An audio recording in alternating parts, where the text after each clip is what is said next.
one thing is it's good for the nation's population. I'm just listing the benefits. Why Brahmacharya? What is Brahmacharya first? Brahman means the ultimate or the divine. Charya means the path. One who is on the path of the ultimate or one who is on the path of the divine is a Brahmachari. One who is on the path of the divine means see, after all, everybody is in search of joyfulness, isn't it? Knowingly or unknowingly. Yes or no? Yes. Yes. Because you could not find joy, you settled for pleasure. Pleasure is not joy. Pleasure is just a shadow of joy. It's beautiful, but it's very limited. Whenever you involve yourself in pleasure, if you want to have pleasure, you need something or somebody to have pleasure, isn't it? Yes? The deeper you go into pleasure, the deeper your bondage with this something or somebody. Yes? Suppose this something or somebody is taken away from you, you will be broken. Isn't it so? If you have a very deep involvement with pleasure, that something or somebody which gives you pleasure, if it's taken away from you, aren't you broken? So, your existence becomes that of huge bondage. Bondage is not something that any human being enjoys. There is something within you which is always wanting to be free from all bondage, isn't it? But if you become a pleasure seeker, naturally you're setting up limitations in such a pleasant way that you cannot transcend it. Unpleasant limitations, you can break them.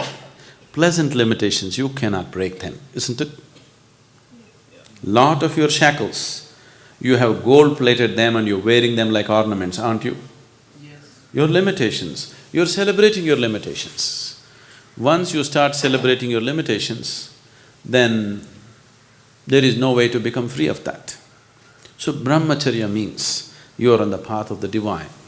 That means, first step towards that is you are joyful by your own nature. Whenever you are very happy, you are joyful, have you noticed you don't seem to need anything? Yes? On a particular day you're very happy. If you don't eat, if you don't sleep, it doesn't matter. Is that so? You're unhappy, then everything has to be perfect, you complain about everything in the world. Isn't it so? When you're really joyful, just see, it sets you free. When you're unhappy, everything is important, everything has to be in a particular way. For everything you will complain. Unhappy people are always complaining. Happy people are always easy to work with, easy to be with, because nothing matters when you're happy. Everything is flexible. Which is freedom? Joy is freedom or pleasure is freedom? Joy is obviously freedom, isn't it? So, you're seeing how to become joyful.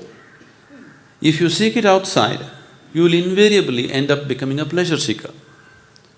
Anyway, the source of joy is within you. Whenever you were happy, did happiness happen from within you or did it rain upon you from outside? Always within you, isn't it? So if the source of happiness is within you, searching for it outside is quite a stupid thing. Yes? It is just that the source of happiness is within you, you are using an external stimulus to bring forth the joy in you. Or in other words, your joy is on push start. Shall we fix self-start on it? Don't want? If you put self-start on your joy, then you're a Brahmachari. Now, you're on the path of the divine. You're joyful by your own nature. Have all the Brahmacharis here become like that? Maybe not, but that's the intention. They're working towards that. To work towards that, you need a certain space and time of your own, that you don't have other things to handle in your life. So, they have chosen a certain way of life.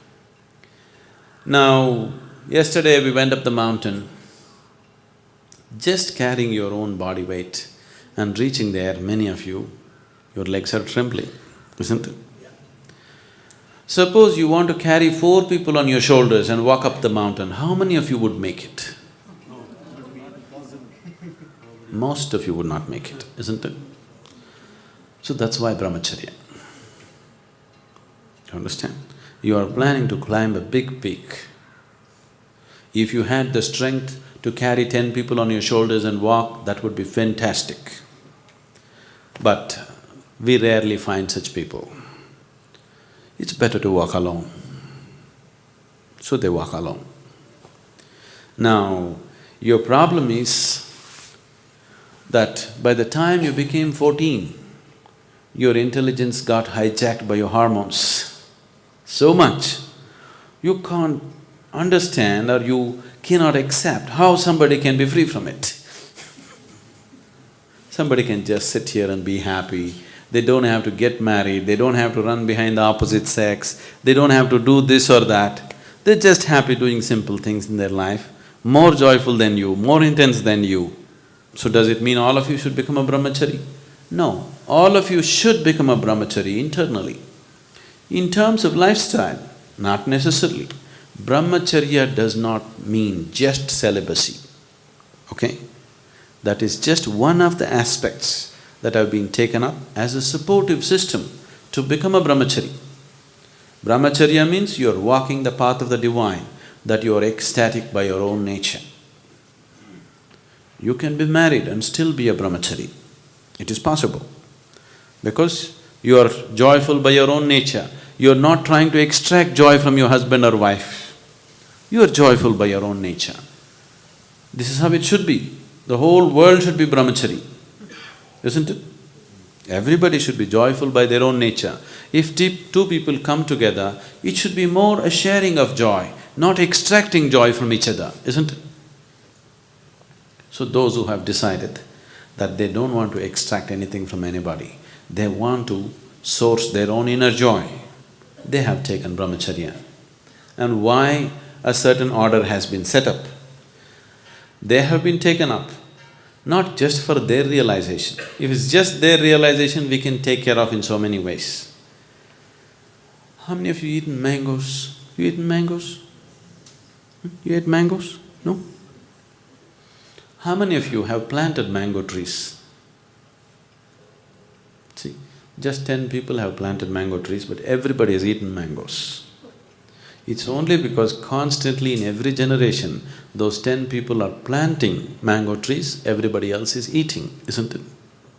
So, to carry on the spiritual path in its integrity, brahmacharis are needed. Brahmacharis means we are keeping them in such a way that their energies are loose, malleable. We can make anything out of them. Just anything out of them. I can combine 10 brahmacharis into one and make 10 brahmacharis into one huge human being, a huge force. We have kept their energies loose, no personality. Whichever way you bend, they will become that way. See, if we take analogies, you are like a pot. You are a karmic pot. A certain karmas, certain influences have molded you into a certain shape. Yes? Now you become a certain type of person. With the process of living, when you were a child, it was little more malleable. When you were a youth, it got little rigid. By the time you're a full adult, it's totally rigid. This is just… we can see the pot is slowly being burnt with the process of life. Now by the time you're reasonably old, it is totally rigid shape. If you do anything else with it, it'll break. See, now there's a burnt pot here. If you try to change the shape of this pot, it'll only break into pieces, isn't it? But when it was unburnt, very easily you could mold it into anything. You made 10 unburnt pots. Tomorrow if you don't like it, you can put all of them together and make one big pot, isn't it? Now, we are unburning people. We are unburning them into that state where they are very malleable. We can give them any shape, any form. So brahmacharis are working towards that. It's a huge sadhana. It is not just…